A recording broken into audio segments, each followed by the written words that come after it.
Hi everyone, my name is Celeste. Welcome and thank you so much for being here. Today we're going to be talking about why working on our hands is so important.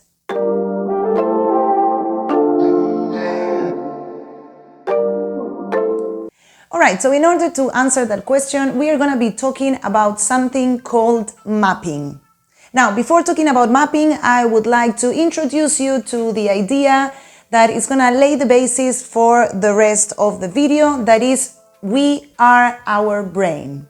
Whether something is involuntary or voluntary, our brain has at some point something to do with it.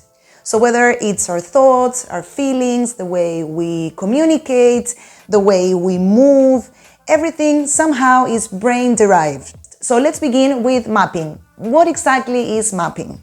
So it turns out that on our brain there are maps that are a representation of our body. And we've got two types of maps. So the two types of maps we've got are sensory and motor. Sensory meaning sensation, right? Our sensation. And motor meaning our movement. And for this idea to be a little bit clearer, I am going to introduce you to our lovely friend, the homunculus. Now, as you can see on this picture, we've got two homunculuses. We've got the motor homunculus and the sensory homunculus. Now, homunculus meaning little man, and what you can see on this picture is literally what the brain thinks of you, right? The brain thinks that motor-wise, you look like that, like the motor homunculus, and sensory, you look like the sensory homunculus. As you can see, there are plenty of similarities and there are some differences. So in both, we can see that the hands are incredibly big, the tongue and mouth is also super big, the feet can be slightly big, and as differences, we can see that on the motor, the ears are not there, and on the sensory, there are. And so what is this image based on? The size of each part of the homunculus means how important the brain considers that that area is. So for example, for the brain, the hands are incredibly important and they occupy a lot of space, not only motor, but also sensory-wise. Same as the mouth, and as I said before, the feet could also be quite a big part of your brain. Now, the homunculus might look slightly different on each of us, depending on how much we use, how clear these maps are for our brain. So say, for example, I am a ballet dancer. My feet homunculus is going to be probably bigger than the ones that I'm showing on this picture, right? The feet are going to be wider, are going to be bigger because we are going to be working way more than if I am just someone who works on an office, where my feet are not really very important for my brain. I don't use them that much. I mean, we do use them, everyone does. This is why they are quite big. But shoes, ultimately footwear has made the map of our feet a little bit smaller, probably for our homunculuses, because it keeps our feet too entrapped, so then we don't really use them as fully as they can. So again, depending on what we do, the parts of the homunculus are going to be slightly bigger or smaller according to how much we use that part and how clear those maps are. Now, these two guys are living in a specific area of the brain called the sensory motor cortex. Now, as you can see on this picture, we've got the sensory motor cortex. They are really next to each other.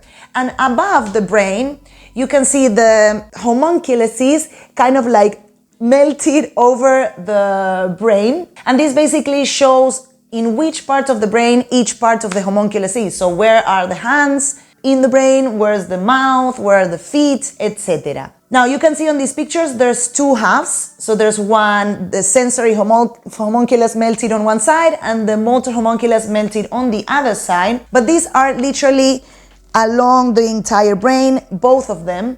And if you notice on this picture, they are mirroring, one is mirroring the other one. So where the sensory hands are, the motor hands are as well. Now, it's super cool to learn the sensory motor cortex and to pay attention to the homunculus, which again, remember, the homunculus is the way your brain perceives you, because we can use this to our advantage when we are gonna be training. Now, there's something else super cool to know, that is the way our brain likes to get activated. And this is why I usually start my classes, I actually always start my classes with sensory before motor. And it's the fact that our brain likes to get activated from the bottom up and from the back forwards. Now, if we take a look at the sensory motor cortex, we first got the sensory right at the beginning of the parietal lobe, and then we've got the motor right at the end of the frontal lobe. Which one comes first? If we take a look from the side, the first one is the sensory, and right after that, like literally next to it, is the motor. Something cool is that areas that are close to each other activate each other.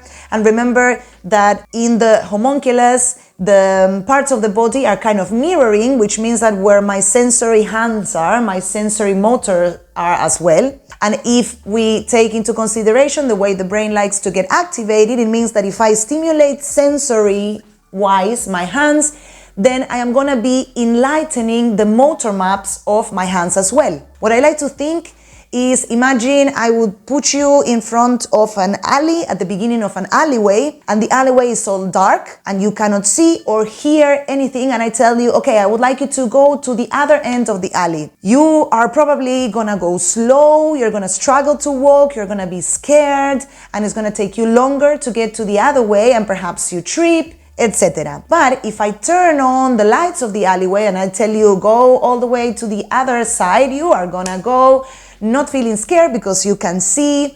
You're gonna go faster again because you can see, so you don't have to be super careful while you walk, and it's gonna be way smoother and you're not gonna feel scared. So this to me is more or less the same. If I stimulate the sensory part first, I turn on the lights of the alleyway, which means that the motor, that is the movement that is going to take me to the other end, is going to be much clearer and again much safer.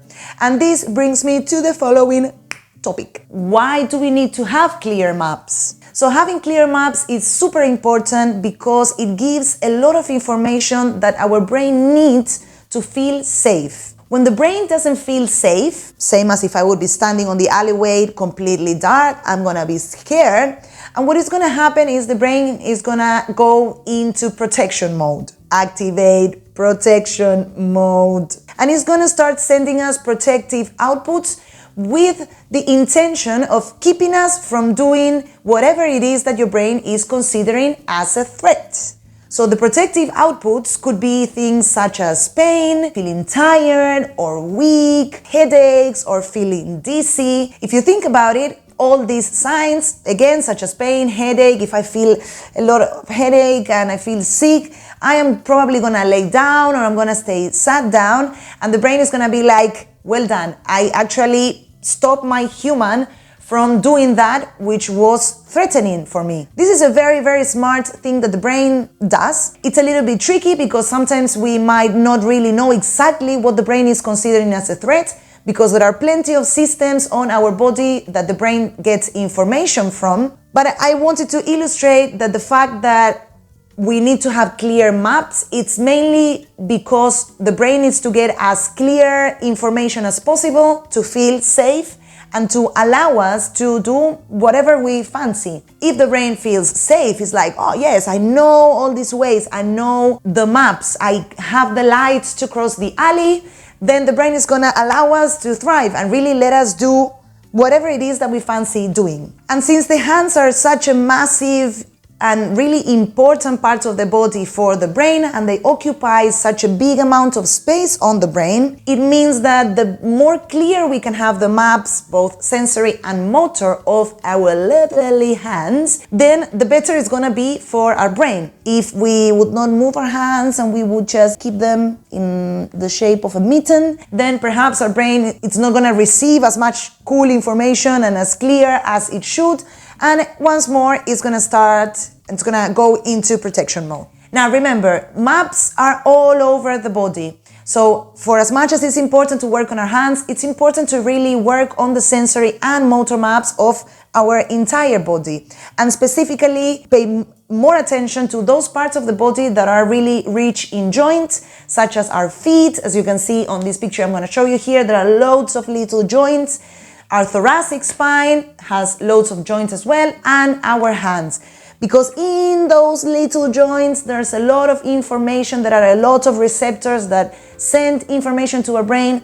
And again, the clearer the maps, the safer the brain, the better we are gonna move. All right, everyone, that was all for today. I hope you have enjoyed this little video on the brain mapping and our lovely homunculus. If you enjoyed and you found any value on this video and you think anyone might benefit from it, please feel free to share the love. Subscribe to my channel for more weekly content, and I will see you on the mat very soon. Bye-bye.